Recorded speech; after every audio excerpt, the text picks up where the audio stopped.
Je voudrais commencer par une question toute simple. Quelle est la réelle motivation pour votre deuxième passage à cette barre? Quelle est la réelle motivation?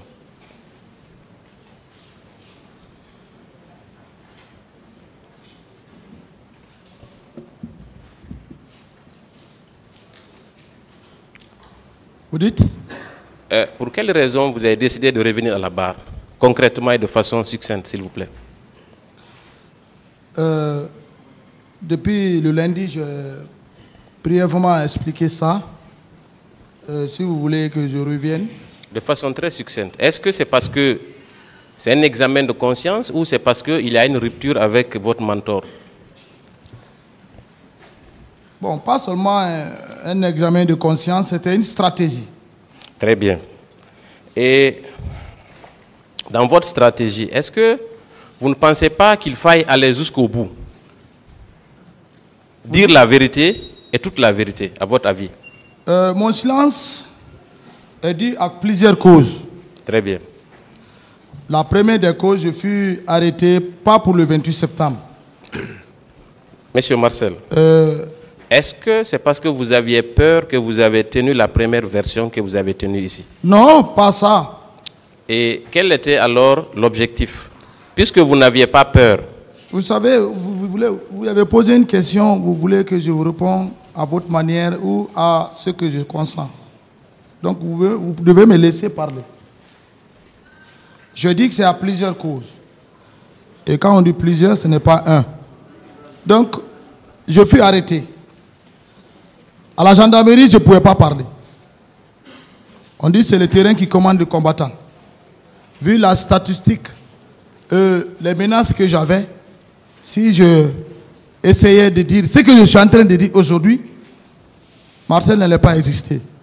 Donc, c'est parce que vous craignez pour votre sécurité? Oui, j'allais mourir. Très bien.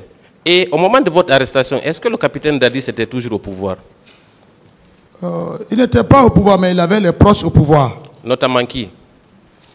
Donc, il y avait le colonel Tebro qui était... Est-ce que vous considérez que dire la vérité était risqué par rapport au fait que le colonel Tebro occupait des postes de responsabilité au moment des faits? Bon, pas seulement le colonel Tebro, mais ça, vous savez, c'est au sein de l'armée. Je ne vais pas rentrer dans les détails là. Très bien. Et aujourd'hui, vous vous sentez en sécurité? Depuis quand vous vous êtes senti en sécurité? Je me suis senti en sécurité lorsqu'on a fait au moins 5 à 6 mois du procès. 5 à 6 mois? Oui. Pendant tout ce temps, vous ne vous sentiez pas en sécurité? J'avais confiance en personne. Très bien. Est-ce que pendant cette période, vous aviez conclu un pacte avec le capitaine Dadis avant l'ouverture de ce procès? Quel pacte? Quelle sorte de pacte, ça vous voulez dire? Ça, c'est le pacte que nous avons tissé, c'était pour qu'il soit au pouvoir et le sécuriser partout où il est. Est-ce que votre première version n'était pas due au fait que vous vouliez protéger le capitaine Dadis? Non, pas pour le protéger, mais le laisser prendre, décider et assumer ce qu'il a fait. C'est ce qui m'a choqué. Il n'a pas été à la hauteur. Il n'a pas été à la hauteur. Ah, ça, il faut le dire. Donc, depuis le début, vous saviez pertinemment qu'il avait commis des infractions au stade, n'est-ce pas? Il avait fait commettre des infractions au stade. C'est ce que je suis en train de relater maintenant. Très bien. Merci. Maintenant, parlant de pacte, justement, est-ce que votre pacte n'avait pas plusieurs volets? La conquête et la conservation du pouvoir. Est-ce que ce n'était pas ça le pacte que vous avez scellé entre vous, le capitaine Dadis, le commandant Toumba et un autre dont j'ai oublié le nom, avec Foromo? Est-ce que ce n'était pas à deux volets? Non, pas à deux volets. C'était à un seul volet? Non, non, on a eu confiance à lui. On l'a dit, tu viens, tu organises, on ne fait pas coup d'État. On laisse le général à sa côté, paix à son âme. Dès qu'il quitte, et par notre stratégie, on va saisir le pouvoir. Mais dès que tu viens au pouvoir, tu organises les élections. Et par après, tu peux venir en civil, tu te présentes. C'est ça que le peuple a besoin. Monsieur Marcel, oui. Quand vous vous êtes donné la tâche ultime de conquérir le pouvoir, est-ce que cette conquête n'était pas accompagnée des moyens de conserver le même pouvoir? Non. Très bien. Non. Le tribunal appréciera. On n'était pas associé à ça. Très bien. Et vous avez parlé que le capitaine Dadis vous a trahi. À quel moment vous avez senti cette trahison? D'abord, j'ai senti ça à 2 à 3 mois du pouvoir. Hein. 2 à 3 mois du pouvoir. Parce que quand quelqu'un bloque ton passeport, tu ne vas pas pour les cours d'officier. Très bien. Il n'est pas admis à n'importe qui pour aller à l'Union soviétique, pour les cours d'officier, et surtout au niveau du char. Est-ce que vous vous sentiez exclu dans l'entourage, en tout cas dans le dispositif au niveau de la présidence? Vous savez, il avait un programme personnel, il décidait tout, il faisait tout à son niveau. Ouais, donc il n'y avait pas d'appréciation après 2 mois, 3 mois. Mais il sortait quand il veut, où il veut, sans nous consulter. Dites-moi, est-ce que vous aviez accès au capitaine ou vous n'aviez plus accès à lui 3 mois après? Puisque vous dites que vous étiez exclu. Accès, vous voulez dire... si quelqu'un qui a accès à un président de la République dans sa propre chambre, est-ce qu'il est logique de déclarer ici que vous étiez exclu dans son entourage? Est-ce que c'est logique, M. Marcel? Vous savez, c'est stratégique militaire. Vous êtes civil. Voilà, c'est stratégique militaire. Vous qualifiez le mot exclu, c'est comme s'il ne veut plus te voir. Non, c'est une stratégie. Quelqu'un qui ne veut plus... Par exemple, quand vous sortez, si vous consultez la personne, là, il se sent à l'aise. Et dites-moi, vous confirmez quand même qu'à chaque fois que vous aviez besoin du capitaine, vous pouvez accéder même dans sa chambre, oui ou non? Mais bien sûr. Très bien, on va poursuivre. Et à cette époque, vous aviez quel grade à la prise du pouvoir? Ah, la prise de pouvoir, le grade caporal-chef. Caporal-chef. Oui. Un caporal qui a la possibilité... Pas un caporal, caporal-chef. Caporal-chef, autant pour moi, excusez-moi. Un caporal-chef qui peut aller même dans la chambre du président. Est-ce que ce n'est pas un proche du président qui peut avoir ce privilège? Oui ou non? S'il vous plaît, vous dites à la prise du pouvoir. Oui. Le pouvoir n'était pas encore là. La prise du pouvoir n'est pas le pouvoir. Est-ce qu'après la prise du pouvoir, dans l'exercice, vous pouviez accéder à la chambre du président Dadis? Oui ou non? Mais Dadis ne pouvait pas me chasser de sa chambre. Ah, pourquoi donc? Il sait. Dites-nous la raison. Nous sommes les acteurs principaux de la prise du pouvoir. Très bien. Cela sous-entend que vous étiez toujours influent à côté de lui. Il n'avait pas le choix. Oui ou non? Pas influent, mais un homme important. Très bien. Donc, ce qui signifie que vous étiez toujours dans le cercle restreint. Non. Contradiction. Non, pas ça. Vous voulez analyser. On continue, M. Marcel. Voilà. Vous voulez analyser d'une façon pragmatique de votre part. Mais le tribunal qui est là nous observe tous. Très bien. Okay. On va continuer. Et est-ce que vous pensez sérieusement qu'un caporal-chef qui déclare ici à cette barre, il n'avait pas le choix parce que je suis important? Est-ce que vous pensez qu'on peut vous croire que vous n'étiez pas dans le cercle restreint du capitaine Dadis?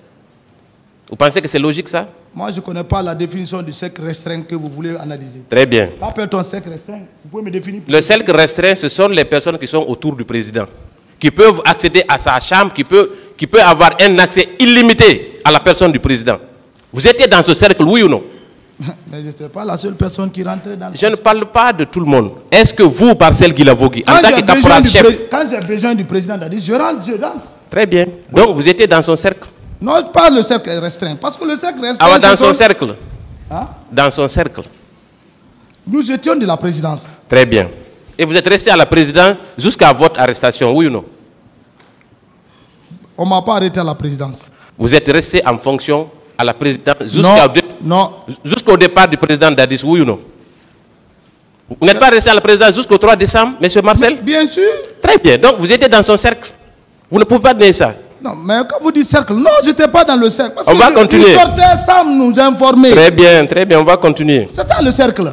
Ok. Il a toujours été dit, et cela peut se confirmer par plusieurs déclarations, que vous étiez un homme très influent, n'est-ce pas, au sein de la présidence.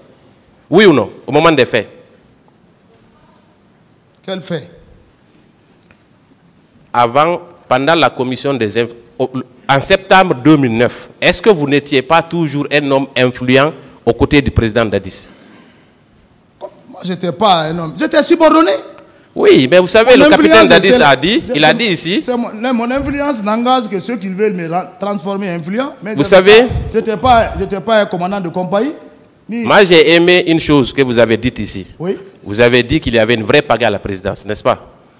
Mais c'était la pagaille. Donc, la hiérarchie n'avait aucune valeur au moment des faits. Non, un caporal pouvait gifler un général. C'est le capitaine Dadis qui l'a dit. Oui ou non? La faute là, c'est à qui? Non, je ne parle pas de la faute. Est-ce que c'était une réalité? Non, caporal giflé. Non, ça c'est une expression. Est-ce que un général pouvait donner des instructions à un caporal et qu'il refuse à l'époque? Non, mais il n'y a pas eu d'ordre d'un général à un caporal qui l'a refusé d'exécuter. Très bien. L'expression là, tout le monde la connaît ici. Vous-même, vous avez dit qu'il y avait la pagaille. Donc, la hiérarchie dont vous parlez n'avait pas cours à la présidence. Donc, le fait que vous soyez caporal-chef n'était pas un frein à votre influence à la présidence. Parce que tout le monde avait peur de vous à la présidence. Ça, c'est reconnu. Non. Très bien. Non. Est-ce que vous étiez... vous aviez un équipage au moment des faits, en 2009. Toumba a parlé d'un équipage ici. Que vous aviez un pick-up avec des hommes. Est-ce que vous étiez tous accompagnés d'hommes quand vous sortiez, par exemple? Non. Moi, je n'étais pas commandant de compagnie, chef de section. Et vous avez dit ici hier, attendez, d'abord, vous aviez quel type de voiture quand vous étiez à la présidence? Ma première voiture a fait l'accident à Koya. Vous n'aviez pas un autre véhicule? Après, j'ai reçu une voiture qu'on appelle Parfinger. C'est ce que je roulais. C'est la Parfinger seulement que vous aviez? Personnel, oui. Est-ce que vous vous souvenez de ce que vous avez déclaré hier relativement à la visite chez Mamadou Sylla? Qu'est-ce que vous avez dit là-bas? Mais la pick-up là n'a pas duré avec moi. Ah, vous aviez une pick-up quand même? Non, mais ce n'est pas une pick-up votée par l'État. On va poursuivre. Ça, c'est pas quelqu'un qui m'a donné, c'est Mamadou Sylla qui m'a offert. Mais vous admettez que... Mais comment Mamadou Sylla peut vous offrir un pick-up pendant que vous l'avez attaqué la nuit? Non, on n'a pas... Vous voyez? La nuit? Oui. Vous dites? Oui. Non. À quelle heure vous êtes allé chez Mamadou Sylla? Il vous a invité à aller chez lui? La nuit? Il vous a invité à aller chez lui? On n'est pas parti chez lui pour le brigander. C'était quoi? Il y avait les camions militaires dans sa cour, c'est ce qu'on est allé prendre. Est-ce que vous avez acheté ces camions? Nous? Oui. Vous et Toumba? On n'a pas acheté. Donc vous êtes venu prendre ces camions, non, oui ou non? On est venu, on a posé le problème, on n'a pas payé. C'est lui-même qui nous a dit merci, c'est pour vous. Très bien, on va continuer. Il a dit c'est pour vous, envoyez ça. Lui, personnellement, il a pris 2 pick-up, il a donné à Toumba. Est-ce qu'il avait le choix? Ah, je ne sais pas. Ah, très bien. Donc, ce n'est pas un don. Non, il n'était pas... On continue, monsieur Marcel. Pas de violence sur lui. Très bien, on continue. Il s'est caché, Toumba l'a dit ici. Il s'est caché dans son bureau. C'est après qu'il est descendu. On continue. Très bien. Et parlant de la pagaille à la présidence, est-ce que vous vous souvenez de l'attaque du colonel Toto par vos éléments? Est-ce que vous vous souvenez de ça? Bon, Toumba a parlé si Marcel a giflé Toto, il s'est trompé. Il est là. Voilà. Vous connaissez... celui qui a giflé Toto, et il est décédé. C'était qui? Comment il s'appelait? On dit Fourmi. Fourmi. Fourmi était l'un des éléments de Makambo. Lui, il avait une pick-up même. Joro 4. Donc, tout est sur Makambo maintenant? Non, c'est pas parce que tout est sur Makambo. C'est la vérité, c'est la réalité. Toumba a dit ici que ce sont vos éléments qui ont giflé le général Toto. Toumba peut-être le langage il a raté. Je ne veux pas rentrer dans ces détails. Mais toute l'armée guinéenne sait que ce n'est pas Marcel qui a giflé le général. Le général Toto, c'est mon papa. Très bien. Ça aussi, on va continuer. Voilà. Parce que là également... C'est mon père. Toute l'armée. Si vous voulez aller au camp, vous pouvez prendre, vous mettez en civil, vous demandez. D'accord. Toumba a également déclaré qu'il vous a vu avec un dispositif. Cette question a déjà été posée par le ministère public. Là également, il s'est trompé. Non, Toumba n'a pas bien visionné cette personne. Ce n'était pas moi. Est-ce que Toumba, vous côtoyez Toumba depuis combien de temps? Si c'était moi, Toumba ne l'avait pas quitté, ça me demandait. Hein. Ça, c'est une réalité. Comment? Si c'était moi qui étais à Madina, Toumba ne l'avait pas parti, ça me demandait. Non, il n'a pas pu. Non. Parce que vous étiez dans un dispositif lourd. Non. D'accord. On va venir aux préparatifs des massacres. Est-ce que vous confirmez la présence des miliciens à la présidence? Il n'y a pas de miliciens dans l'armée. Les hommes qui étaient stationnés... Les miliciens, enlevez ça.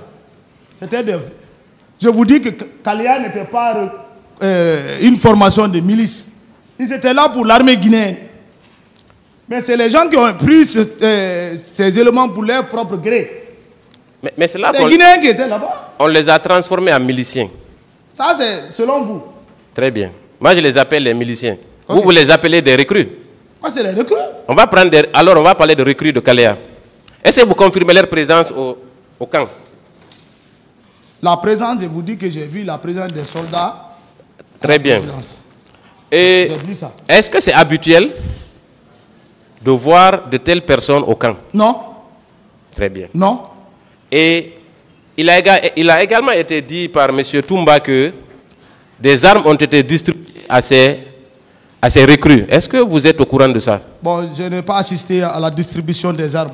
Mais quand Toumba le dit, est-ce que vous le croyez? Ben, s'il le dit, je le crois. Parce que c'est le commandant du camp du président. Est-ce qu'il était possible que le capitaine Dadis ne soit pas informé non seulement de la présence de ces recrues, mais également de la distribution des armes? Est-ce que c'est possible? On ne peut pas le faire sans qu'il n'est au courant. Donc, in fine, c'est lui l'instigateur principal des massacres du 28 septembre. Il ne peut même pas contourner autour du pot. Très bien. Maintenant, dans son entourage, quels sont ceux qui sont susceptibles de l'avoir aidé dans cette tâche? Vous dites? Dans son entourage immédiat. Est-ce que vous n'étiez pas dans le cercle et susceptible d'exécuter ces ordres dans le cadre de la conservation du pouvoir? Le président Dadis ne peut même pas me consulter pour ça. Donc, vous avez pris votre propre initiative? Le président Dadis ne peut pas me concerner pour ça, pour dire qu'on va conserver le pouvoir, non? Très bien. Et quand vous avez conquis le pouvoir, vous l'exercez, mais c'est bien logique que vous soyez tous dans la dynamique de le conserver. C'est naturel, non. Monsieur Marcel. Mais tout le monde n'est pas de même. Même vous êtes des avocats, vous êtes assis là-bas. Les questions que vous posez n'est pas la même question que l'autre a à la tête. Non, ça c'est le pouvoir. Le pouvoir, c'est la même chose. Le pouvoir, c'est pas magique. Et il peut être président si Dieu le veut. Non. En Sierra Leone, un caporal a pu faire président de la République. Comment? Un caporal. En Sierra Leone, au Libéria. S'il vous plaît. Est-ce que, après avoir fourni tous ces efforts, il n'est pas logique de dire que pour conserver le pouvoir, tout son entourage a œuvré, logiquement? Non, non. Puisque vous n'existez que par rapport, que parce que le président Dadis est au pouvoir, oui ou non? Dans l'exercice du pouvoir, si lui s'écroule, c'est tout le système qui s'écroule, oui ou non? Ça a été le cas? Mais s'écrouler dans le bon sens, c'est mieux que de sortir par la petite porte. Non, pour ce qui est de son implication, là nous vous remercions, il n'y a plus débat. C'est lui l'artisan principal. Ça ne se discute pas. Mais ses complices, c'est vous. Non, non, moi je ne suis pas complice. Très bien, je vais le démontrer.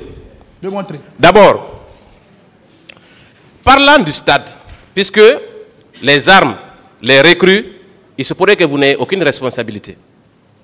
Mais le stade, vous avez dit que le capitaine Dadis est allé au stade, oui ou non? Oui, il est sorti du camp. Il est sorti, oui. N'est-ce pas? Oui. Quand il sortait, vous avez observé, quand vous êtes arrivé au pont de Madina, un dispositif imposant, oui ou non? Selon vos dires. Oui. Ce dispositif-là a pris quelle direction?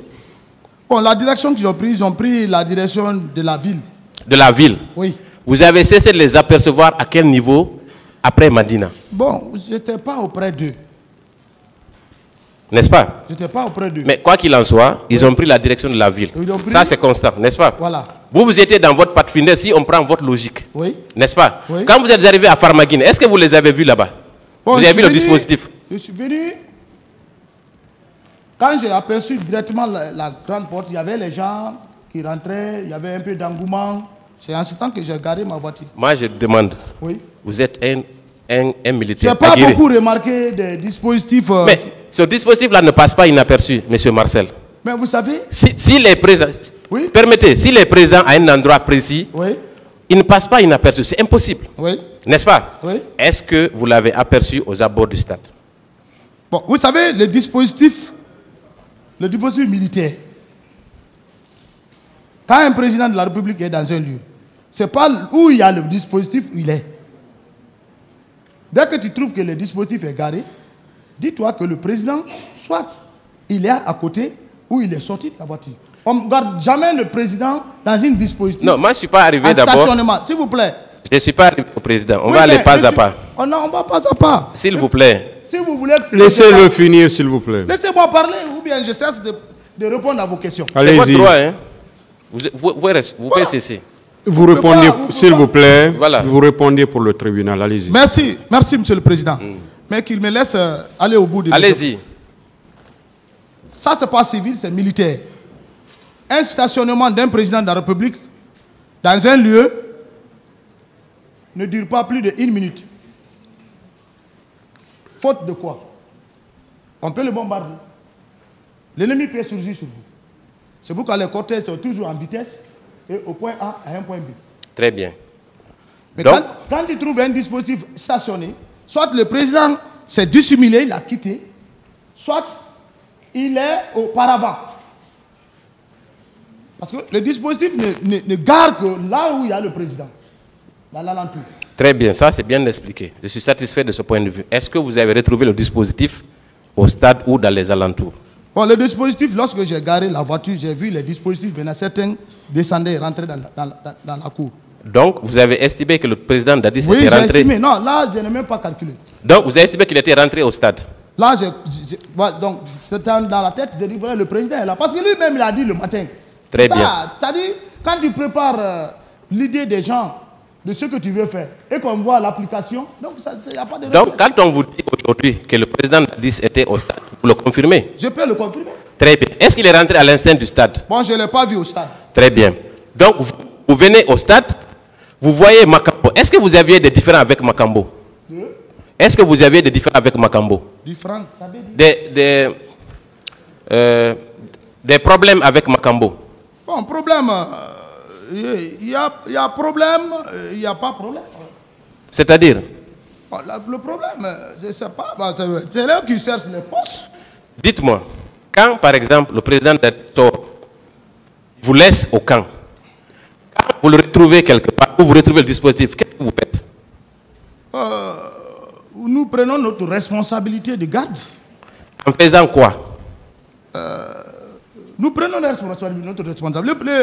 L'aide du camp prend son poste d'aide du camp et nous, on prend la ceinture. Très bien.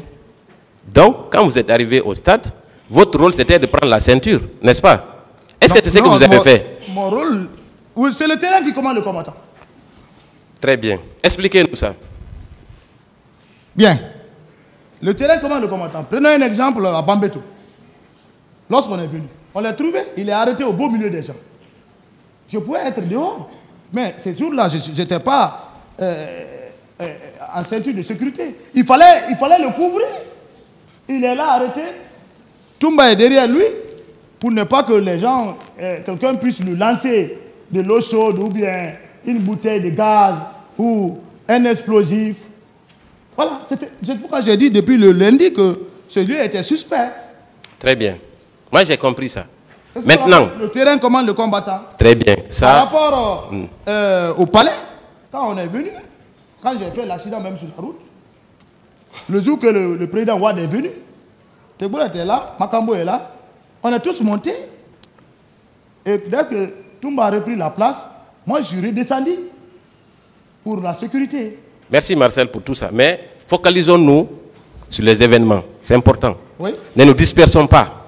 Non. Vous dites que c'est le... Je dis vous qui dites que c'est le terrain qui commande le combattant. Très bien, j'ai compris. Chaque lieu a sa façon de sécurité. Très bien. Maintenant pour le stade. Parlez dans le micro. Maintenant pour le stade. Dès lors que vous êtes venu trouver le dispositif selon vous, quelle devait être votre attitude? Honnêtement. Vous dites? Dès lors que vous avez trouvé le dispositif, oui, selon vos dires, oui, quelle devait être votre attitude à l'égard de ce dispositif? Vous deviez vous joindre au dispositif ou aller où vous voulez? Non, moi je ne suis pas allé où vous voulez. J'ai vu les dispositifs, certains dispositifs garés, certains sortaient pour rentrer dans le stade. Je prends, le président est là, il n'y avait pas de bruit, c'était calme, il n'y avait pas de tir. C'est lorsque ce groupe-là est venu, moi j'ai vu, j'ai entendu des coups de tir maintenant dans le stade. J'ai dit, ah, mais est-ce qu'ils n'ont pas attaqué le président? Est-ce que vous avez vu Makambo quand vous êtes descendu de votre véhicule? Est-ce que vous l'avez aperçu rentrer au stade? Mais tellement, je n'ai plus de réponse pour ça. Merci beaucoup. Ensuite, dès lors que vous avez vu Makambo, vous devriez vous joindre à Makambo pour continuer votre mission, oui ou non? Parce que vous êtes venu pour le président. Moi, je m'ai associé à Makambo pour la sécurité du président. Moi. Mais s'il est le commandant de ce dispositif, vous ne devez pas vous mettre à sa disposition? Bon, moi, je ne pensais pas ainsi. Maintenant que... S'il vous plaît. Allez-y.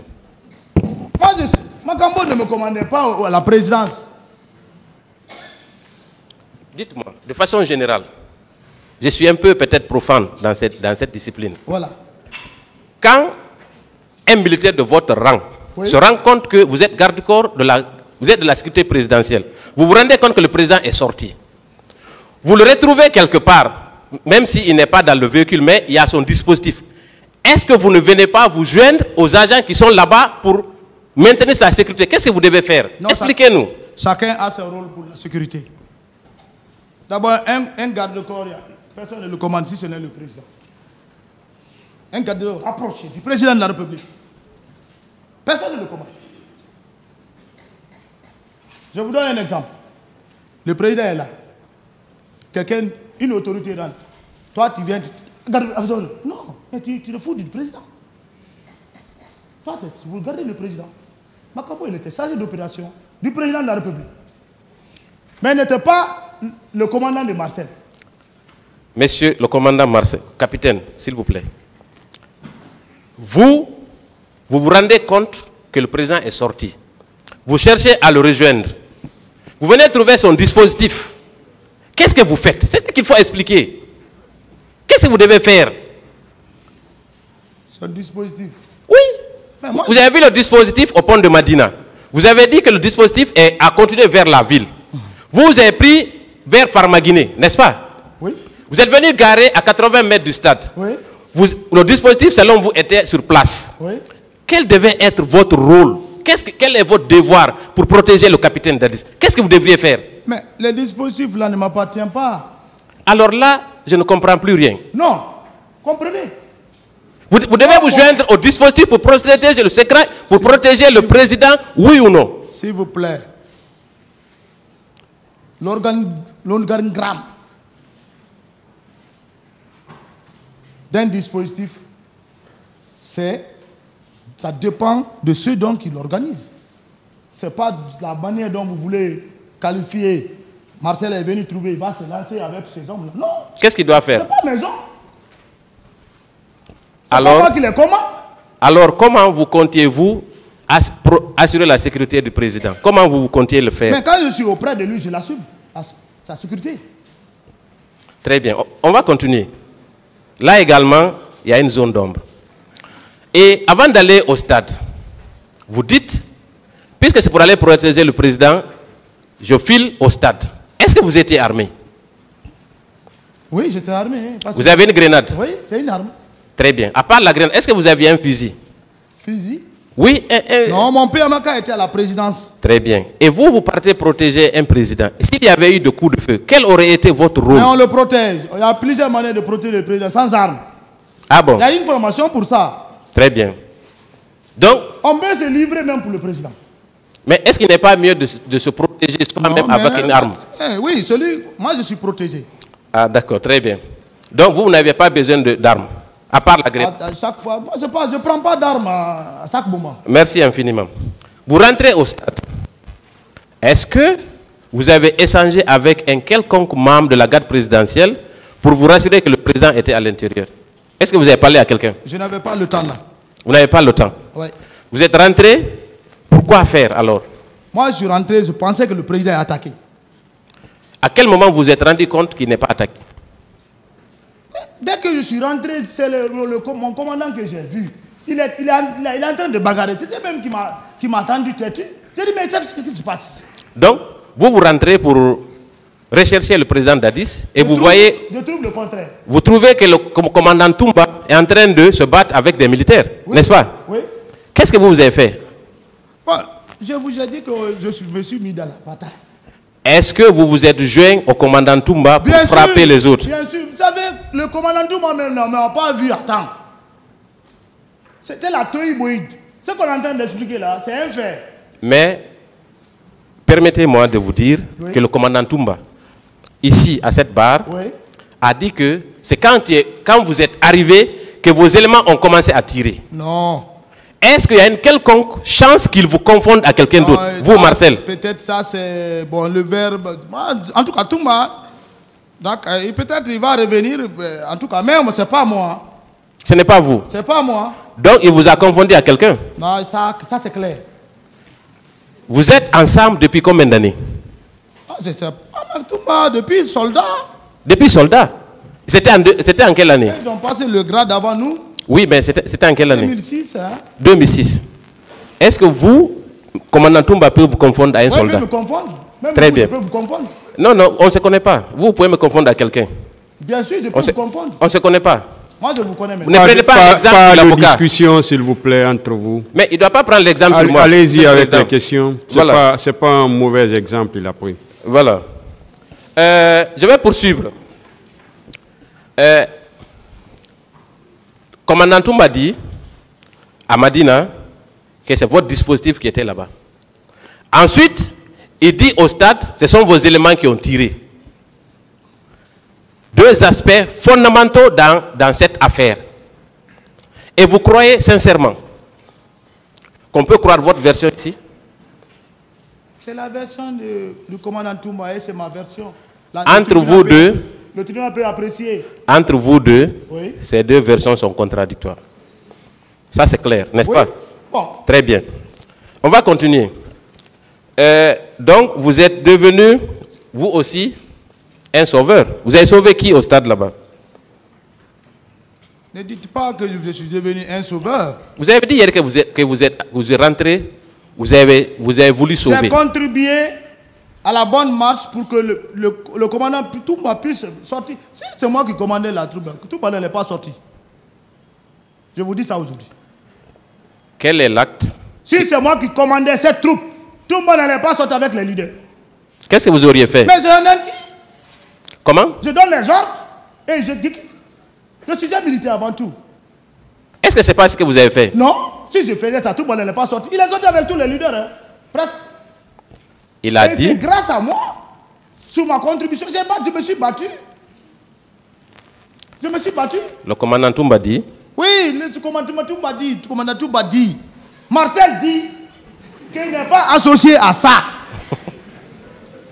D'accord. Marcel a plusieurs versions. Donc ça aussi, il faut retenir. C'est important. Le tribunal appréciera les versions de Marcel. Bien entendu. Je ne vais pas insister sur ce qu'ont dit les partis civils. Mais, Monsieur le Président va me permettre de dire, François Lucien Fall a déclaré à cette barre, vous avoir vu personnellement asséner des coups à Sidi Touré. Là également, il vous a confondu à quelqu'un? D'abord, Lucien Fall, je m'excuse, c'est un leader. J'ai beaucoup de respect pour lui. Il ne m'a jamais connu. On ne s'est jamais associé. Moi, je ne sors pas à la télé. Il ne peut pas me voir, je dis c'est Marcel. Je vous ai expliqué les conditions à laquelle il est en train de me confondre. Et il dit que même dehors, j'ai frappé Sidia. Donc ça veut dire que j'étais sorti dehors. Parce que la voiture de Toumba était peut-être garée dehors. Parce que je n'ai pas vu sa voiture. Il n'est pas rentré avec sa voiture dans le stade. Alors si je suis sorti dehors, je vais encore rentrer au stade pour être avec Toumba à la clinique? Non, c'est des paroles, il faut que c'est contradictoire. Monsieur Marcel. C'est ça. Monsieur Marcel. Et que moi j'avais une matraque. Matraque où? Qui m'a doté avec ça? Je vais prendre ça où? Et je ne suis pas un policier, ni un gendarme pour avoir une matraque. Moi je prends une matraque. Alors je ne suis plus formé.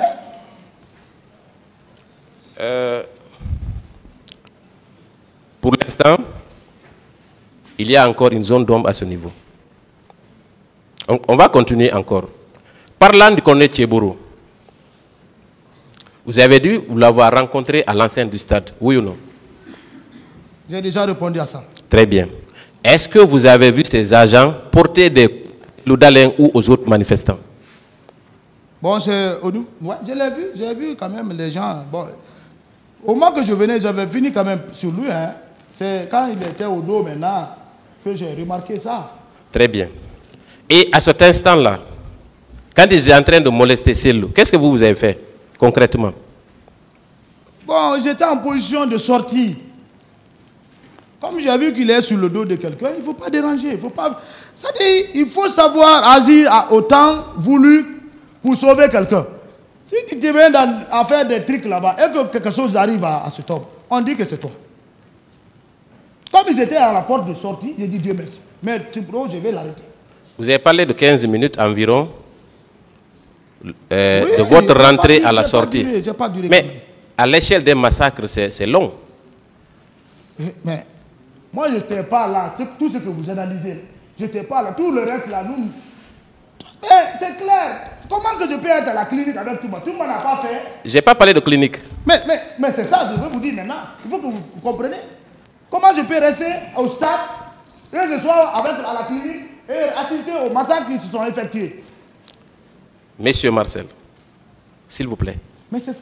Vous avez dit ici, publiquement, devant tout le monde, hein, oui, que vous avez fait environ 15 minutes à l'intérieur du stade. C'est pas ce que vous avez dit?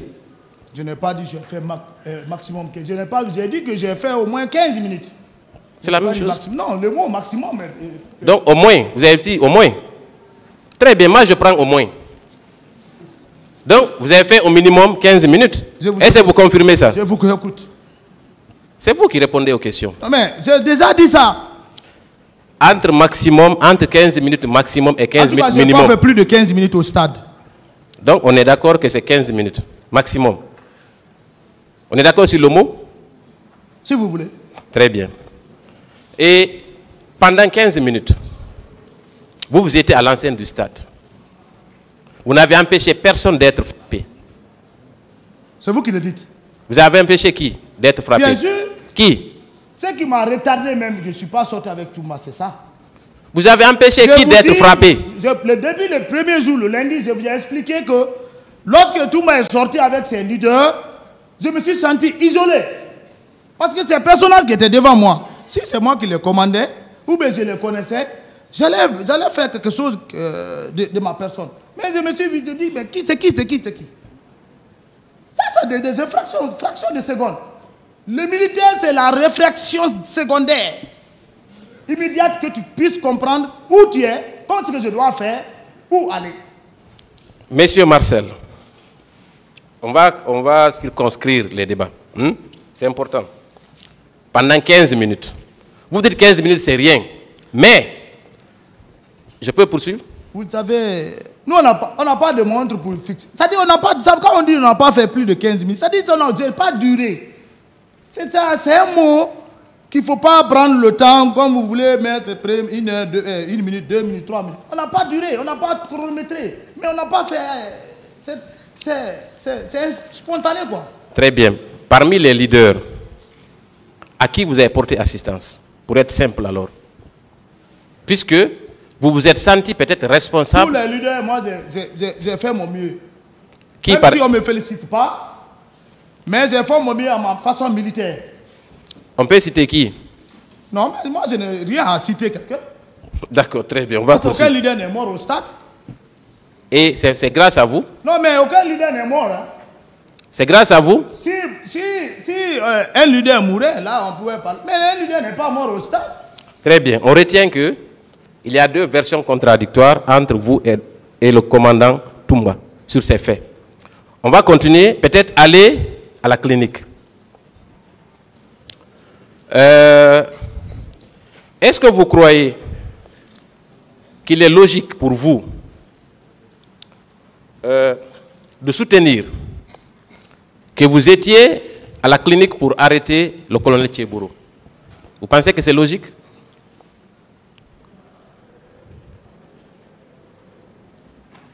Logique. Oui. C'est moi qui ai décidé, c'est logique. Très bien. Et vous étiez avec combien de personnes?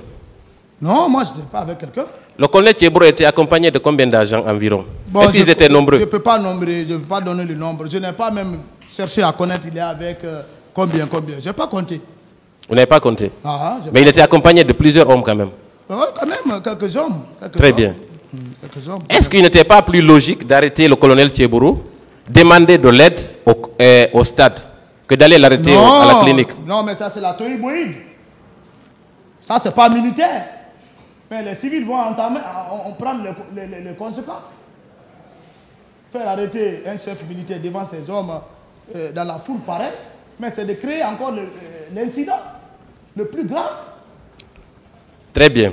Donc, vous partez à la clinique, comme par hasard, vous sortez une grenade. C'est pas par hasard. Les leaders qui étaient conduits à la clinique étaient là-bas pour des soins, n'est-ce pas? Ou bien vous ne le saviez pas? D'abord, je vais vous dire, les leaders ne sont même pas descendus de la voiture. Même le commandant Toumba n'est pas descendu de la voiture. C'est pour vous dire qu'on n'a pas duré au stade. Oh? Pour dire qu'on n'a pas duré au stade. Moi, je parle de la clinique. Le commandant Toumba a dit qu'il a fait ça à l'air pour arriver à la clinique. La clinique ambroise au stade, c'est combien de kilos?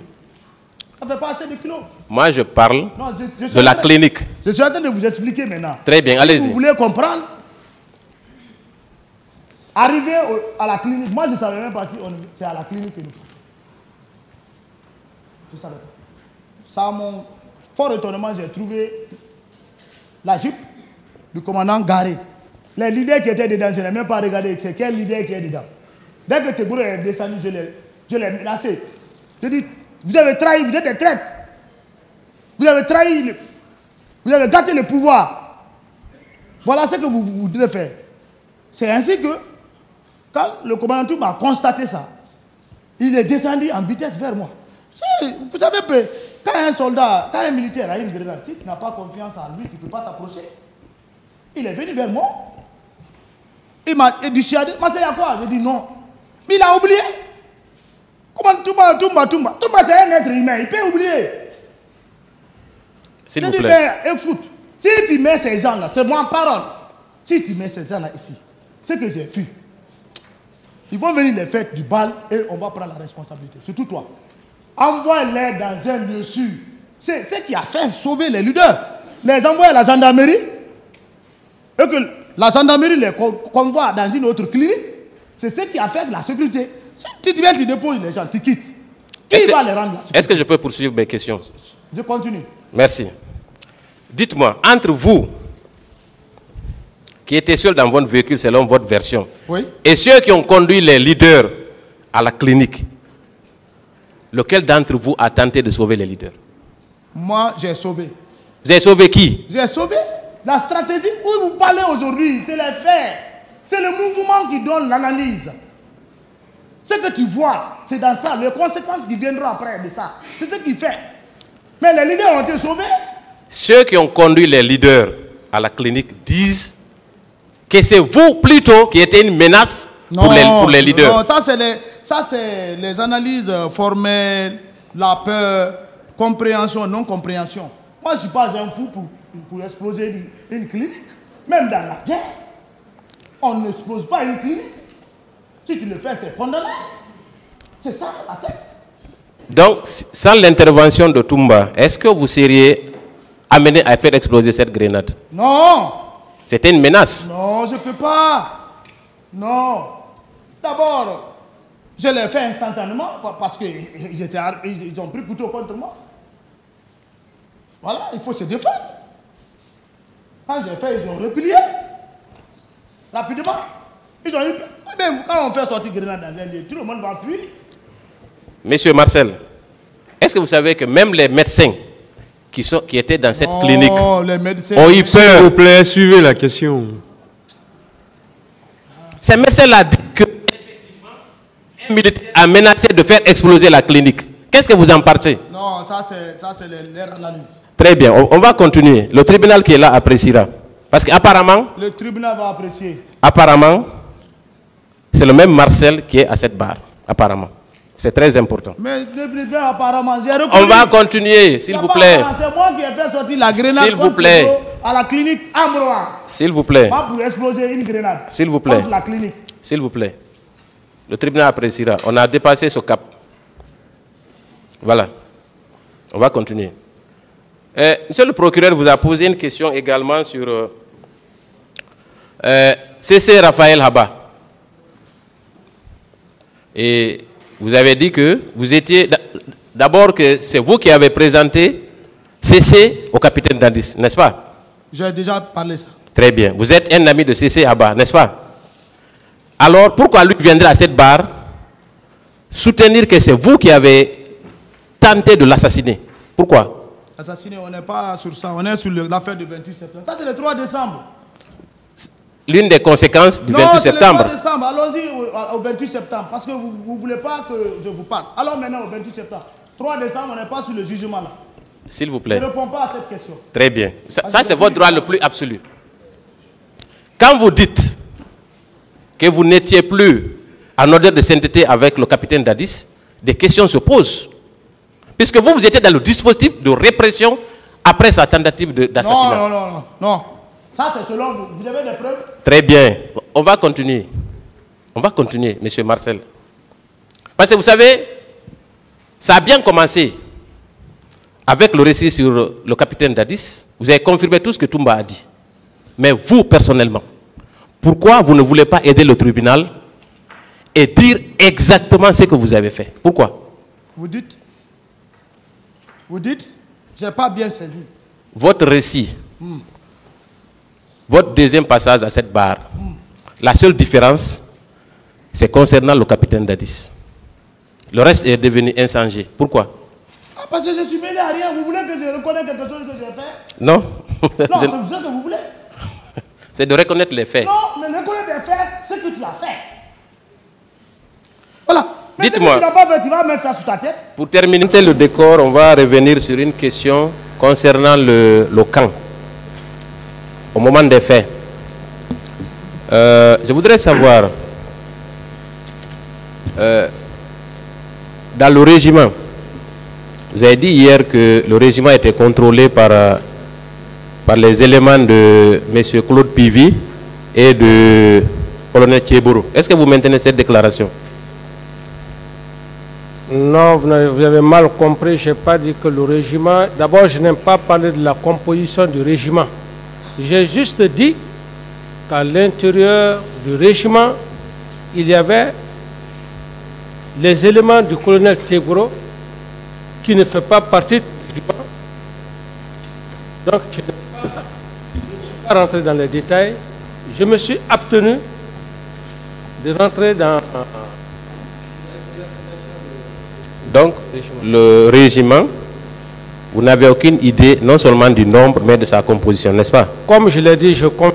Oui. Le tribunal appréciera sur cette question. Je voudrais poursuivre. Est-ce que, avec le recul, aujourd'hui, il est certain que, au moment des faits, des bérets rouges sont sortis du camp et ont participé au massacre du 28 septembre? Est-ce que vous pouvez convenir avec moi sur cet aspect précis?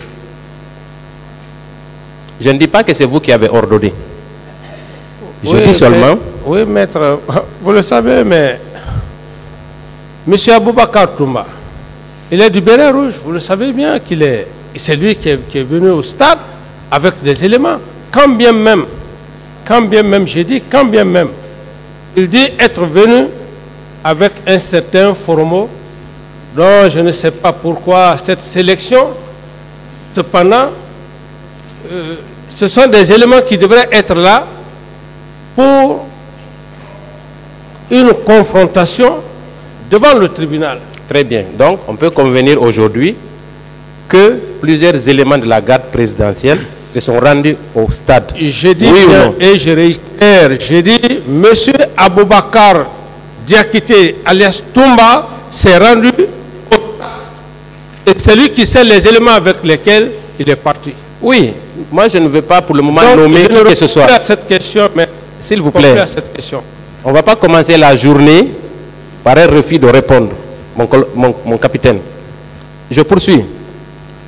Si on considère que plusieurs éléments de la garde présidentielle sont sortis du camp pour aller perpétrer les massacres, c'est que certainement vous étiez au courant, n'est-ce pas? Ça n'engage que vous, maître. Très bien.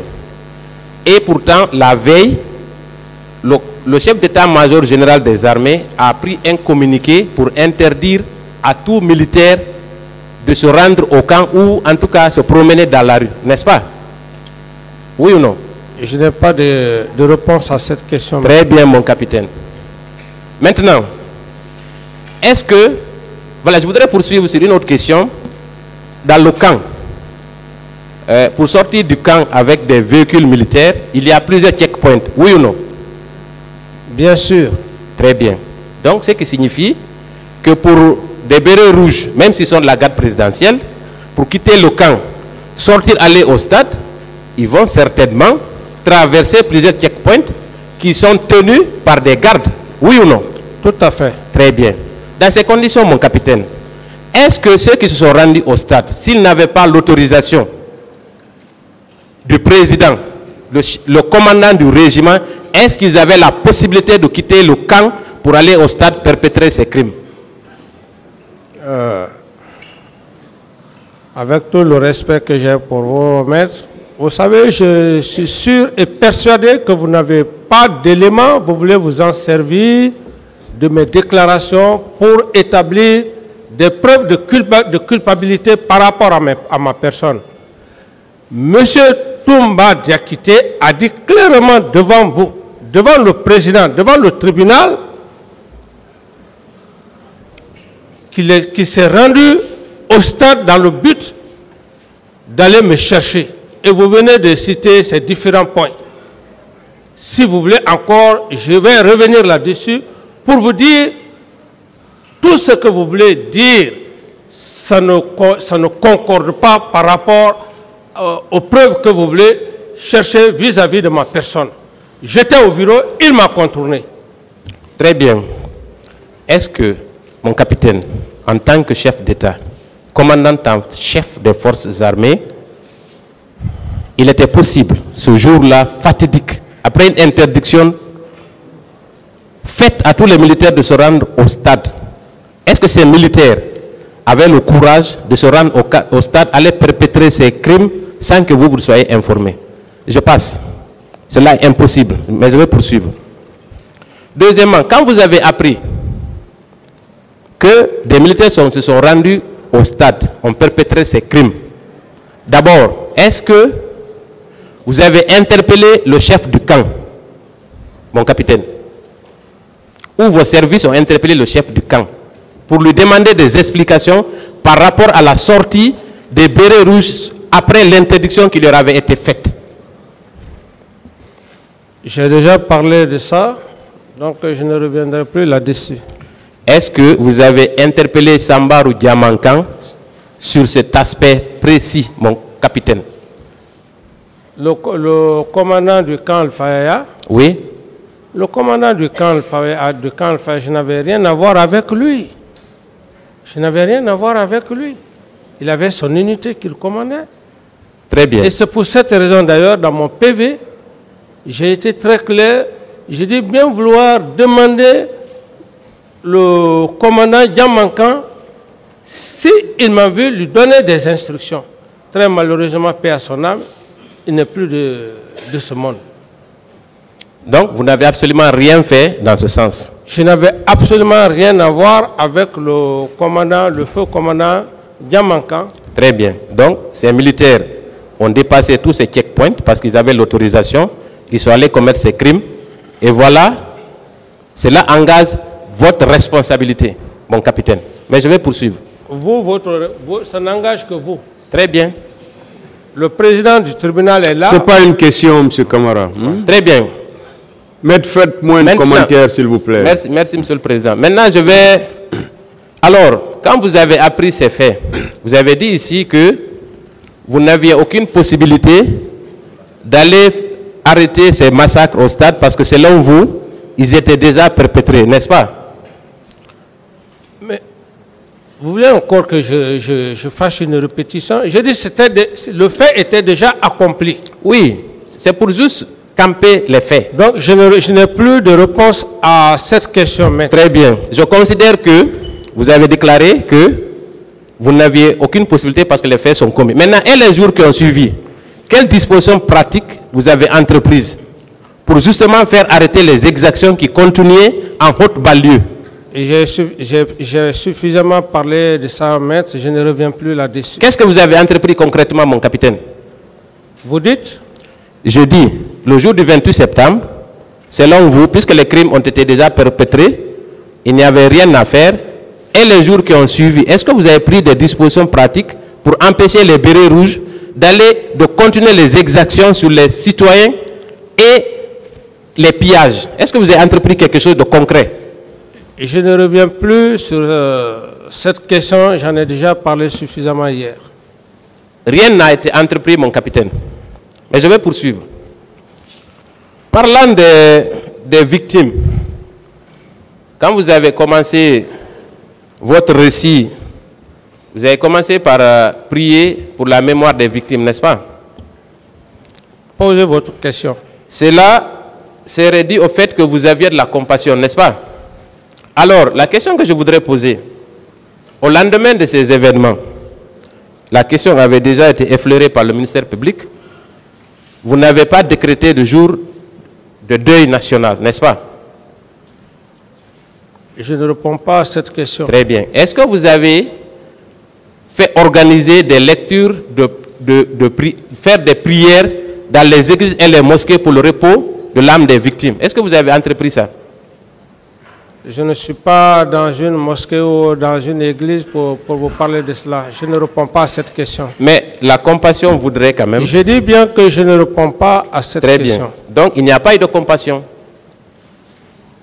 Très bien. Et au lieu d'organiser des veillées de prière à l'église et la lecture du Saint-Coran, vous êtes allé dans un hôtel de la place pour organiser une conférence de presse. N'est-ce pas? Pour aller vous justifier. Pourquoi, mon capitaine? Je n'ai pas de réponse à cette question. Est-ce que la compassion au niveau des victimes n'était pas plus importante que d'aller se justifier devant la presse internationale? Et j'ai dit que je n'ai pas de réponse à cette question. Vous avez organisé un dîner où vous avez invité les journalistes et vos proches le jour même du 28 septembre, le lendemain du 28 septembre. Est-ce que, le jour même du 28 septembre, est-ce que cela ne peut pas être perçu comme étant de l'indifférence à l'égard des victimes? Comme vous pouvez l'imaginer, je dis que je n'ai pas de réponse à cette question. Très bien. Alors, je pense qu'il serait plus judicieux de dire que vous n'avez eu aucune compassion pour les victimes, en dépit du nombre de personnes tuées. On va quitter cet aspect, mon capitaine, pour parler du complot qui aurait été ourdi contre vous pour le 28 septembre. Vous avez parlé de Toumba, commandant Toumba, vous avez parlé du général Sekouba et du président Alpha Condé. Vous dites que Sekouba et Toumba complotaient contre vous. Depuis quand vous avez appris cette nouvelle? Vous dites depuis quand? Oui. À quel moment vous avez compris que c'était un complot? Mais c'est après les exactions. Ce qui s'est passé que j'ai compris qu'effectivement c'était un complot. Parce que le complot en lui-même ne peut pas le savoir. Il faut que le complot soit perpétré, soit exécuté. Est-ce que sérieusement, quelqu'un qui vous observe en train de prendre votre bain, si Toumba avait voulu vous assassiner, vous pensez qu'il n'avait pas la capacité de le faire?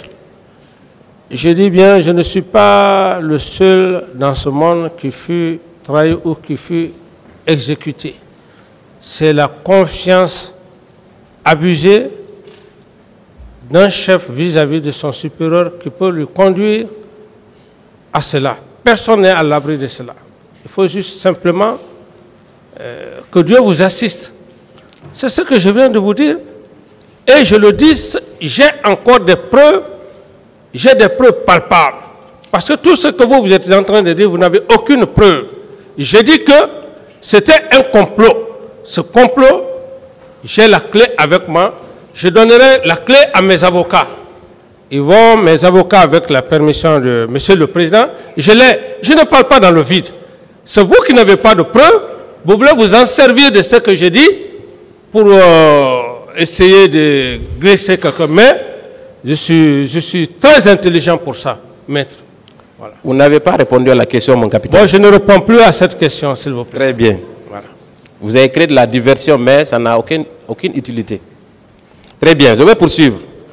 Vous avez parlé aussi que ce complot s'est traduit aussi par la visite du général Sekouba à Zérekouré, le jour des événements. Est-ce que vous maintenez cette déclaration? Mais c'est clair. Comment un ministre de la Défense, vous faites un long voyage, Conakry, là-bas, vous revenez fatigué, épuisé. Un ministre de la Défense, sachant qu'il y avait l'organisation, qu'il y avait une marche en cours, que ce ministre de la Défense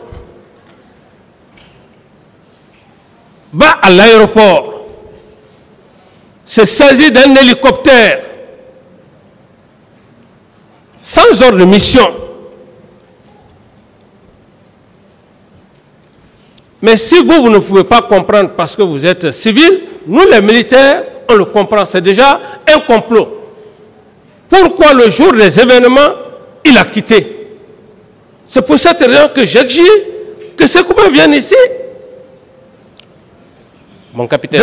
S'il vous plaît, vous avez posé une question, laissez-moi aller au bout de mes idées, ou bien je ne réponds plus à vos questions. Allez-y. Voilà. Donc, ce comportement est douteux. Deuxièmement, M. Toumba a été très clair devant le tribunal que le jour des événements du 28 septembre, qu'il a vécu les événements du 28 septembre et que les éléments de Sekouba puissamment armés étaient en mouvement. Quel mouvement? Est-ce qu'il y avait une crise que les éléments du ministre de la Défense puissent être en mouvement? C'est pourquoi j'exige, s'il est là, nous allons parler militairement et peut-être que le président même va peut-être assister un procureur militaire parce que j'estime bien que vous ne connaissez pas ce que c'est qu'un complot. Donc, Sekouba Konaté, je le dis et je réitère, c'était un complot. D'autres questions? Dites-moi, mon capitaine. C'est bon, hein? Voilà. D'autres questions? Dites-moi, mon capitaine. Est-ce que c'est l'hélico présidentiel qu'il a pris pour se rendre à Zérekouré? Quand il sera là, il va vous dire quel est c'est vous qui êtes là. Répondez à la question. Je sais simplement qu'il a pris l'avion pour se rendre à Massanta. De Massanta, puisque les événements n'allaient pas... Il veut savoir si c'est l'hélico présidentiel qu'il a pris pour partir. C'est à l'aéroport qu'il a emprunté un vol. Le vol, si c'est l'hélico ou quelle marque, mais c'est à l'aéroport qu'il a pris l'hélico pour se rendre à Massanta. De Massanta à... Ça veut dire que vous ne savez pas. Je ne savais pas le type d'appareil. D'autres questions, maître. Mon capitaine, il a pris l'hélico présidentiel pour se rendre à Zérekouré. Ah, donc je vous l'apprends. Ah, merci d'ailleurs. Très bien. Donc, est-ce que vous pensez que c'est logique, s'il n'avait pas votre approbation, qu'il puisse se permettre de prendre l'unique hélico présidentiel pour se rendre à Zérekouré s'il n'était pas en mission pour faire la campagne pour votre candidature à Zérekouré? Si ce n'était pas en mission, il était parti. Non, vous êtes en train... Vous n'êtes pas sur le chemin du droit. Pourquoi? Le ministre de la Défense, le fait qu'il ait pris le courage, et il a même cherché à prendre un élément des membres du gouvernement pour masquer, comment dirais-je, cette apparence, il prend l'avion, ce n'était pas dans le but. Il n'allait pas pour jouer un rôle pour moi. Non. C'est pour vous dire que tout ça, c'était des méthodes de déstabilisation. est-ce qu'au cours de ce voyage, il n'était pas en compagnie de M. Papakoli Kourma? Mais c'est ce que je vous dis. Je dis que ce complot-là, il l'a fait pour dire que, bon, voilà, c'est un parent au capitaine Moussa Dadis. C'est dans ce contexte. Sinon, il n'avait pas sa raison de quitter le jour des événements du 28 septembre. Est-ce que vous, si vous n'aviez pas ordonné au Béret Rouge d'aller massacrer les gens au stade, son voyage-là aurait eu un sens? Vous dites? Si vous n'aviez pas ordonné aux membres de la garde présidentielle de se rendre au stade pour aller perpétrer ces crimes, est-ce que le voyage de Sekouba Konaté aurait eu un sens? Dans cette salle d'audience, qui vous a dit? Quel est l'élément qui vous a dit que vous ne pouvez pas me poser de questions. Vous ne posez pas de questions. Répondez à la question. Contentez-vous de répondre, M. Camara. Je dis bien. Si vous n'avez pas de preuves tangibles et que vous ne voulez pas aider la partie civile, ça n'engage que vous. Je dis et je réitère, M. Toumba Diakité a dit clairement l'élément de la garde présidentielle, il s'est rendu au stade sans mes instructions. Là, il n'y a pas de débat. Concernant le cas de Sekouba, et comme je l'ai dit, Sekouba savait quelque chose. Et je dis clairement, j'ai les audios avec moi. Je ne parle pas dans le vide, mais le moment venu, avec la permission de Monsieur le Président, tout ça, ça sera clair. Vous n'avez pas répondu à la question. Je ne réponds plus à votre question. Voilà. Monsieur Camara, vous devez répondre aux questions. Monsieur le Président, s'il vous plaît, je vous ai dit, s'il vous plaît, je vous ai dit vos droits. C'est vous qui aimez faire trop de commentaires. Je vous ai dit vos droits. Et surtout, calmez-vous. Calmez-vous. Attendez les questions, essayez de les comprendre très bien. Et là, maintenant, vous les répondez. Allez-y, maître. Voilà, je disais, pourquoi voulez-vous créer de la diversion autour de cette affaire, mon capitaine? Pourquoi? Vous dites? Pourquoi vous voulez créer de la diversion? Pourquoi? Quelle diversion? Parce que vous parlez de complot. Vous donnez des instructions fermes. Allez les mater au stade et vous nous servez un complot. Pourquoi? Mais maître, je pense que c'est une provocation. Je vois déjà cette provocation, mais je ne répondrai pas à cette provocation.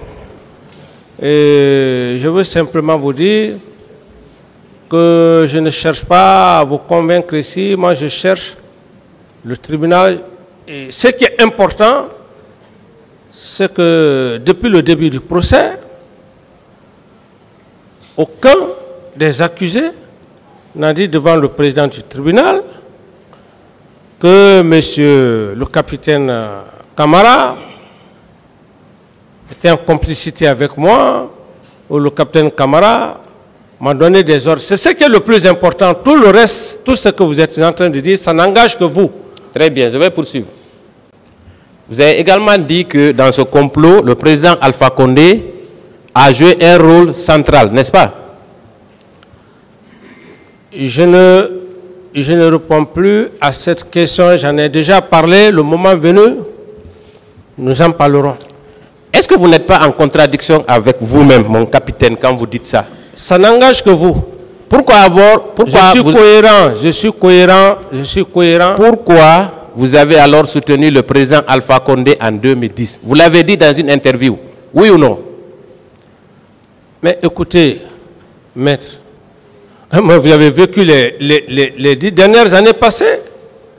C'est vous qui avez peur, qui avez la peur dans le ventre, parce que vous ne voulez pas dire la vérité pour que ce peuple-là marche. Moi, je dirais la vérité. Mais tout le monde connaît. Je ne suis pas poursuivi. S'il vous plaît. C'est vous qui êtes poursuivi. S'il vous plaît, laissez-moi aller au bout de mes idées. C'est vous qui êtes poursuivi, mon capitaine. Je dis que s'il vous plaît, laissez-moi aller au bout. Ou bien, si quelqu'un a peur, c'est vous. S'il vous plaît. Laissez-moi aller au bout de mes idées. S'il vous plaît, M. Camara. Maître, quelle est la question? Je dis pourquoi j'ai soutenu le président Alpha. C'est pour cette raison que je veux lui répondre.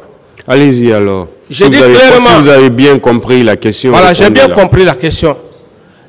Maître, je ne suis pas un maudit. Je suis très loin d'un maudit. Tout ce que le président Alpha a fait dans ce pays, la Guinée forestière a été la seule région où il y a eu une guerre communautaire. Monsieur Camara, il veut savoir pourquoi vous avez soutenu Alpha Condé en 2010. Je l'ai soutenu dans le but de ne pas créer de la zizanie, de ne pas opposer mes parents en Guinée forestière.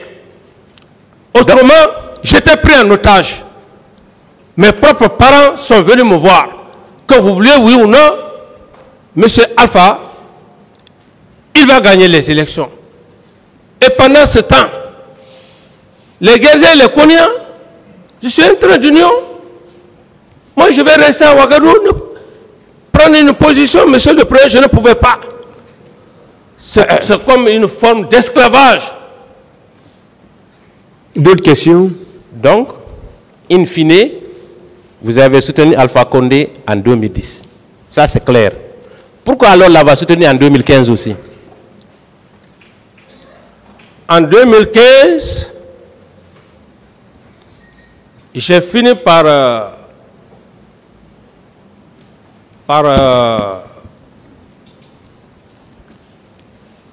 me déchaîner. Me déchaîner comment? C'est vous qui ne connaissez pas le capitaine Dadis. En 2015, j'ai jugé nécessaire de venir en Guinée. Je savais que si je venais, j'irais directement en prison civile. Et même si je mourais à la prison civile, j'allais l'accepter. Parce que mes parents étaient dans une grande souffrance. C'est pour cette raison, en 2015, je ne lui ai pas soutenu. Chaque fois qu'on le soutenait, c'était des fausses promesses. Le lendemain, ce sont des Koniens et des Guerriers qui s'entredéchirent. Est-ce que vous l'avez soutenu également en 2020? Vous dites? Vous l'avez soutenu encore en 2020, n'est-ce pas? 2020. Oui, pour le troisième mandat, mon capitaine. Mais le troisième mandat, mais allez-y, demandez la grande gueule. Moi, je ne suis pas un homme fou. Quand la presse est venue, quand il a envoyé, comment dire, la grande gueule, me voir, j'ai dit, où est la Constitution? Je ne peux pas soutenir sans Constitution. Et c'est là où d'ailleurs j'ai dit le mot, j'ai dit que le faire, je suis un ancien président, ce serait de mettre de l'huile sur le feu. Mon capitaine, vous voyez, cela contredit tout ce que vous avez dit. Sous prétexte que vous dites au départ qu'il a comploté contre vous, et c'est vous qui le soutenez. Vous savez en contrepartie de quoi? En contrepartie des ministres, de vos proches qui ont toujours été nommés dans les gouvernements successifs de M. Alpha Condé. Donc arrêtez de créer la diversion. Non, Maître, pourquoi vous trompez. Pourquoi vous voulez insulter l'intelligence des Guinéens, mon capitaine? Je dis bien, vous le savez très bien là où vous êtes. Vous savez ce que le professeur Alpha Condé a fait dans ce pays. Vous le savez? Oui, bien sûr. Vous le savez? Oui, mais vous l'avez soutenu pour qu'il fasse du mal au pays comme vous l'avez fait auparavant, n'est-ce pas? Et le mal qu'il faisait, comment dirais-je chez moi? S'il vous plaît, posez des questions. Vous savez, mon capitaine. Allez-y. Mon capitaine, vous ne pouvez convaincre personne que vous n'avez pas soutenu le professeur Alpha Condé en contrepartie de l'argent et des postes ministériels pour vos proches. Ça n'engage que vous? Oui. Ça n'engage que vous? Bien sûr. Moi, je l'ai soutenu par rapport à ma communauté. Par rapport à ma communauté, parce que ces deux communautés étaient permanemment en guerre avec la Zinzanie. Donc, vous êtes un communautariste? C'est vous qui êtes communautariste, ce n'est pas moi. S'il vous plaît, maître, revenez maintenant au fait. Voilà. Merci, Monsieur le Président. Après l'épisode d'Alpha Condé, vous avez parlé du général Lansana Conté, à qui d'ailleurs vous avez rendu un vibrant hommage, n'est-ce pas, pour le respect que vous aviez pour lui, n'est-ce pas? Posez votre question. Très bien.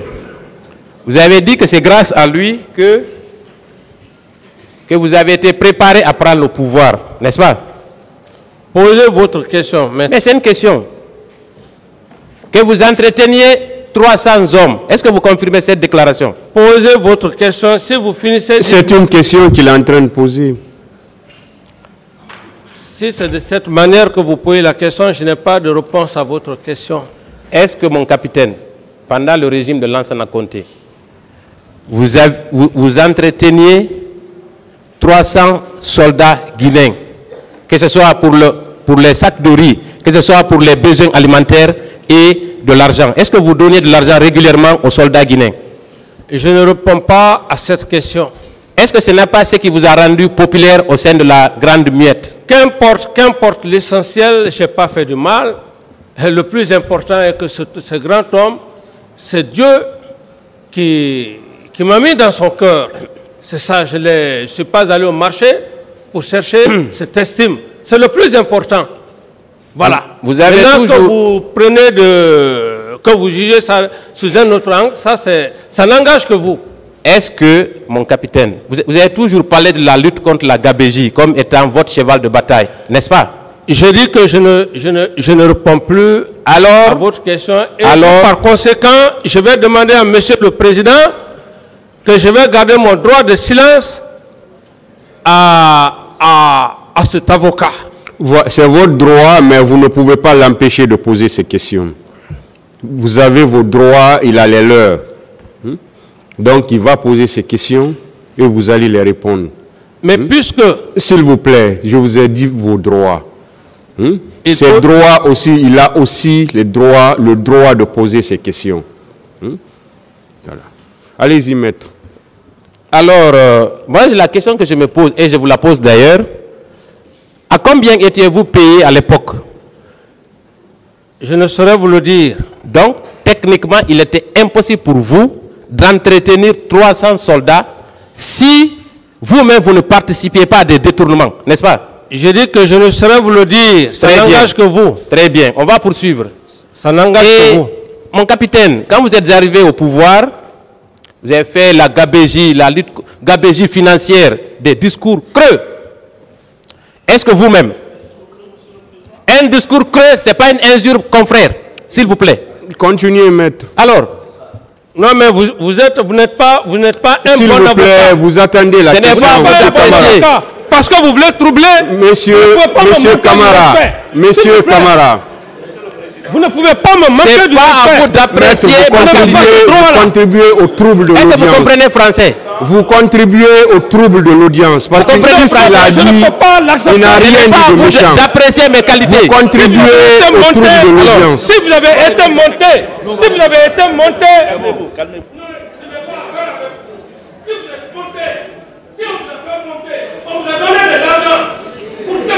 Monsieur Camara, vous êtes à la barre d'un tribunal. S'il vous plaît, vous me laissez parler.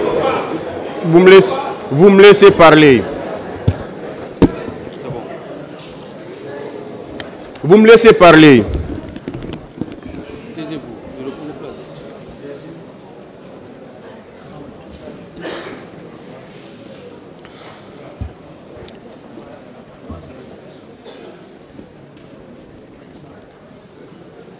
Nous sommes dans une salle d'audience. Nous ne sommes pas dans un bistrot où tout est permis. Je vous ai dit vos droits dès à l'entame de votre interrogatoire. Vous pouvez répondre ou vous pouvez dire que vous ne répondez pas. C'est très simple. C'est très simple. Mais comprenez que celui qui vous pose des questions, il a aussi le droit de vous poser des questions. Et il va vous les poser. Vous êtes là pour répondre aux questions. Dès qu'il y a un terme offensant ou il y a des propos vraiment qui ne doivent pas être employés, là le tribunal va intervenir directement pour demander à ce que ces propos soient retirés ou bien qu'on ne vous les dise pas. Mais il y a des termes vraiment qui ne sont pas du tout offensants. Dire un discours creux, ça, ce n'est ni un propos offensant, ça ne veut rien dire pratiquement. Si vous ne l'avez pas fait, vous pouvez tout simplement dire « je ne l'ai pas fait ». Ça ne demande pas à ce que les gens s'enflamment dans la salle. Pour troubler l'audience, ça ne veut rien dire.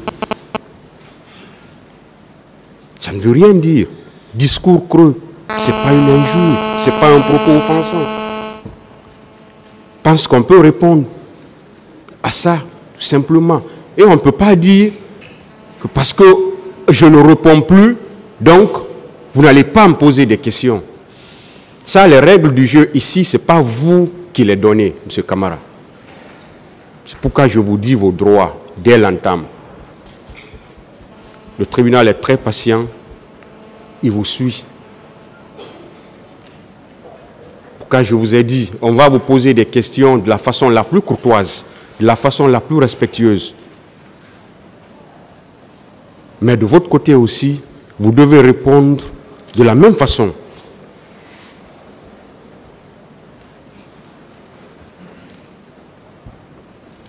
Donc, ça va se passer comme ça. Ce sont les règles ici. On va vous poser toutes les questions qui tendent à éclairer la lumière du tribunal. Vous-même, vous avez fait votre discours. Vous avez parlé assez de choses ici. Assez de choses. Et on est en train de vous poser des questions sur ce que vous-même vous avez dit à l'audience ici. Donc, tout ce que vous avez à faire, c'est de répondre à ces questions-là. C'est de répondre à ces questions. Je vous ai même dit, vous pouvez répondre par oui ou par non. Ou vous dites, je ne réponds pas à cette question. Parce que ça, c'est clair, ça, c'est très simple. Mais si vous vous énervez et que vous voulez que ce que vous voulez, que ça se passe comme ça ne peut pas se passer comme ça. Vous avez certes des droits, mais vous avez également des obligations. Voilà. Et c'est comme ça que ça va se passer, M. Camara. Ça n'a pas commencé avec vous. Tous les accusés qui se sont succédés avant vous, ça a été pareil. Et ça va continuer comme ça pour vous, ainsi que les autres accusés qui vont venir après vous. Ça va se passer comme ça. C'est ça les règles. Maître DS, continuez. Merci, Monsieur le Président. Continuez, Maître DS. Voilà, merci, Monsieur le Président. On va venir, lors de la prise du pouvoir, vous avez indiqué avoir reçu 22 millions de dollars, n'est-ce pas, mon capitaine? Où sont ces 22 millions? Je ne réponds pas à cette question. Est-ce que vous savez qu'il y a une procédure judiciaire qui est actuellement pendante à l'ORDEF pour justement rechercher ces 22 millions de dollars? Je ne réponds pas à cette question. S'il y a des commentaires, Monsieur le Président, quand je dis que je ne réponds pas à cette question, vous avez bien dit qu'il n'y a pas de commentaires. Et j'estime que j'ai aussi ce droit, Monsieur le Président. C'est pourquoi quand vous dites que vous ne répondez pas, restez là, s'il vous plaît. Quand vous dites que vous ne répondez pas, mais vous-même vous dites je ne réponds pas, mais vous continuez encore. Non, c'est parce que... S'il vous plaît, quand vous dites que vous ne répondez pas, attendez une autre question. Mais si vous-même vous dites je ne réponds pas, ou bien vous commencez d'abord par faire des commentaires, après vous dites je ne réponds pas. D'accord. Donc quand vous dites je ne réponds pas, attendez une autre question. Donc c'est pourquoi vous devez vous calmer. Continuez, maître. Merci, Monsieur le Président. Encore une fois. Est-ce que vous savez que des poursuites sont engagées pour la recherche de ces 22 millions de dollars? Je n'en sais rien. Donc, vous et le général Konaté, il va falloir d'un moment à un autre vous expliquer sur ces faits. Je passe. Lors de votre premier interrogatoire à la barre, le jour-là, vous avez demandé le renvoi pour cause de maladie, vous avez déclaré ceci. Un officier d'état-major est fait pour la prison et la guerre. Est-ce que vous maintenez cette déclaration, mon capitaine? Je voulais juste dire le caractère d'un officier d'état-major. Un officier d'état-major, c'est un homme de caractère au sens le plus élevé de l'honneur et de la dignité. Et lorsqu'il accepte d'aller sous le drapeau, il ne va pas sous le drapeau. pour faire plaisir à quelqu'un, il va sous le drapeau pour défendre les couleurs. D'où par conséquent, il peut trouver la mort, il peut trouver, et si d'ailleurs il est pris prisonnier pendant la guerre, il est fait comme prisonnier, c'est dans ce sens-là qu'il faut comprendre qu'on n'est pas officier qui le veut. Voilà. Merci pour ces brillantes explications, mon capitaine. Mais est-ce que moi j'ai envie de vous dire que la prison est un déshonneur pour un officier d'état-major? Un officier d'état-major Question, maître. ne va en prison que quand il a commis des crimes.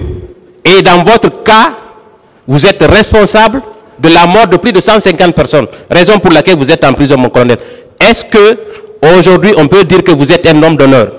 Je suis un homme d'honneur pour la simple raison qu'il y a plus de 10 ans, j'ai toujours demandé qu'il y ait justice. C'est ce qui fait la différence d'un officier d'honneur. Le tribunal, le tribunal appréciera ainsi que le public. J'en ai terminé. Calmez-vous, j'en ai fini. Laissez-moi parler. Merci beaucoup. Je n'ai plus besoin de votre réponse. Monsieur le Président, j'en ai terminé. Personne ne m'a obligé de venir du Burkina Faso. Je suis venu. Maître, asseyez-vous. Je suis venu de moi-même. Vous vous enflammez. Asseyez-vous. Je suis venu. Monsieur Camara, c'est bon, hein? Je suis venu. Bon, vous avez répondu, c'est bon. Je suis venu mettre. Monsieur Camara, vous vous arrêtez.